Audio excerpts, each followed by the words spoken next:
નમસ્કાર મિત્રો, તમે જોઈ રહ્યા છો મારી ચેનલ હેલ્પ ઇન ગુજરાતી અને હું છું હિતેશ બાવર। મિત્રો, આજના વિડીયોમાં આપણે વાત કરીશું કે ખેડૂત સહાયના રૂપિયા તમને મળ્યા છે કે નહીં તે તમારી જાતે ઘર બેઠા ચેક કરી શકો છો। મિત્રો, ખેડૂત સહાય અંગે કેટલા રૂપિયા મળવાપાત્ર છે તેની ફૂલ ડિટેલ સાથેનો વિડીયો મારી ચેનલ હેલ્પ ઇન ગુજરાતી ઉપર ઉપલબ્ધ છે, ત્યાંથી તમે તે જોઈ શકો છો। જો આ વિડીયો તમે જોયો ન હોય તો ઉપર આઈ બટન અથવા તો વિડીયોના એન્ડમાં તમને તેની લિંક મળી જશે, તો ત્યાંથી તમે ચેક કરી શકો છો કે તમને કેટલા રૂપિયા મળવાપાત્ર છે ને તે આખી ખેડૂત સહાય કેવી રીતે મળશે તેની ફૂલ ડિટેલ ત્યાં તમને આપેલી છે। મિત્રો, આજના વિડીયોમાં જોઈશું કે આ તમને સહાય મળી છે કે નહીં, તમે તે કેવી રીતે ચેક કરી શકો। મિત્રો, રાજ્ય સરકારે એવી જાહેરાત કરી છે કે 31 ડિસેમ્બર સુધી દરેકને જે ખેડૂત સહાયના રૂપિયા મળવાપાત્ર છે તે મળી જશે। તમે 31 ડિસેમ્બર સુધી પહેલા તો વેઇટ કરો। જો તમને આ રૂપિયા મળ્યા છે કે નહીં તે તમે તમારી જાતે ચેક કરી શકો છો। તમને 1 વીઘા દીઠ 1068 રૂપિયા મળવાપાત્ર છે, એટલે કે તમારી પાસે 10 વીઘા જમીન હોય તો તમને 11,000 રૂપિયા જેટલા મળવાપાત્ર છે। જો 5 વીઘા જમીન હોય તો 5,500 રૂપિયા મળવાપાત્ર છે। આ રીતે તમારે જમીન કેટલી છે તેના આધારે કેલ્ક્યુલેશન કરી શકો છો તમને કેટલા રૂપિયા મળવાપાત્ર છે।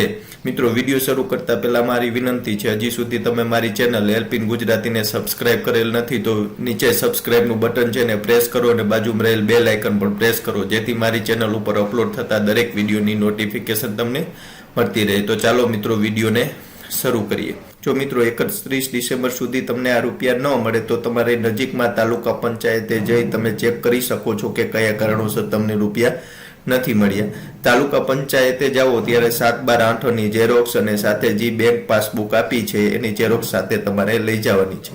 મિત્રો, રૂપિયા તમને મળ્યા છે કે નહીં તે ચેક કરવા માટે ખાસ તમે ફોર્મ ભર્યું છે ત્યારે જે બેંક પાસબુકની નકલ આપી છે તેને સાથે લઈ જવાની છે। હવે આ વિડીયોમાં જોઈએ કે તમને આ રૂપિયા મળ્યા છે કે નહીં તે કેવી રીતે તમે ચેક કરી શકશો। મિત્રો, તમારે જે પાસબુક જ્યારે ખેડૂત સહાયનું તમે ફોર્મ ભર્યું છે ત્યારે તમે જે પાસબુકની નકલ આપી છે એ બેંક ખાતામાં તમારા એ રૂપિયા જમા થશે। હવે તમને મળ્યા છે કે નહીં તે ચેક કરવા માટે બેંક ખાતાની પાસબુકની એન્ટ્રી દ્વારા તમે ચેક કરાવી શકો છો। જે ખાતાની તમે નકલ આપેલી છે એ ખાતામાં એન્ટ્રી પડાવીને ચકાસણી કરી શકો છો મળ્યા છે કે નહીં, અથવા તો મોબાઈલથી SMS દ્વારા પણ તમે ચેક કરી શકો છો। નેટ બેન્કિંગ દ્વારા બેલેન્સ જાણવા માટે ટોલ ફ્રી નંબર તમને બેંક આપે છે તેના દ્વારા ચેક કરી શકો છો।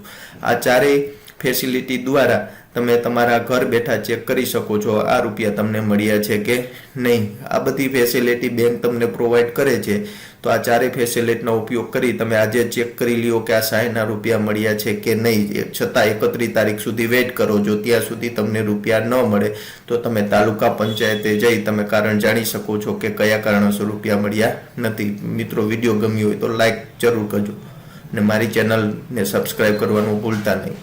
વંદે માતરમ, જય હિન્દ, જય જવાન, જય કિસાન।